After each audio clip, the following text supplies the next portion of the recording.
কার কার কাছে ডায়েট করলে বাদাম ভালো লাগে একখানা কমেন্টে জানানছেই। তার মধ্যে যদি আঙ্গো দেশি বাঙালি বাদাম হয় তাহলে তার কোনো কথাই নেই। খাইতে খাইতে কতক্ষণে যে 1 কেজি খাইয়ে লাই আর এইটাই উঠতে হয় না। আর কাছে বিদেশি এত এত এত আইটেমের বাদাম আছে, কিন্তু হেগুন খাইতে আর কাছে একখানাও ভাল লাগে না। তো যাই হোক, যারা ডায়েট করেন তারা বাদাম খাইবেন, তবে বাদাম বেশি খান যাইতো না, অল্প করে খাইবেন। তবে বাদাম খাইলে অনেকক্ষণ তাই আর খিদে লাগে না, পেটটা বড় বড় থায়, শরীর দুর্বল হয় না। আর যারা যারা কন যে আপু আমি তো ডায়েট করতে পারি না, আমার শরীর অনেক দুর্বল হয়ে যায়, তাদেরকে কইম শরীর দুর্বল হয়ে যাইলে বাদাম খাইবেন আর ওই যে খেজুর খাইবেন, 2 খেজুর খাইবেন মাঝে মাঝে। আর খুব বেশি যদি মাথা ঘুরাই হরি যান তাইলে ডিম খাইবেন সিদ্ধ করি। তো যাই হোক, দুপুর গা বাদাম কতগুণ লই বইছি, বাদাম এগুন খাই আর দুপুর গার কোনো খানাই খাই না, কারণ দুপুরের খানাও খাইম বাদামও খাইম, তাইলে তো আর ডাবল খানা হয়ে যাব।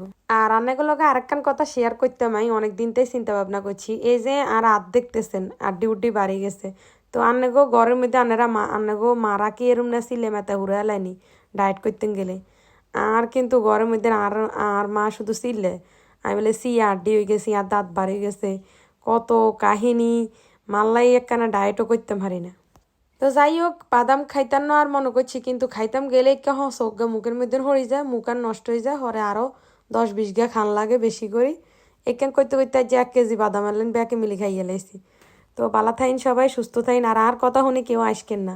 ব্যাকে একখানা কমেন্টে জানাই নাই কোন জেলার।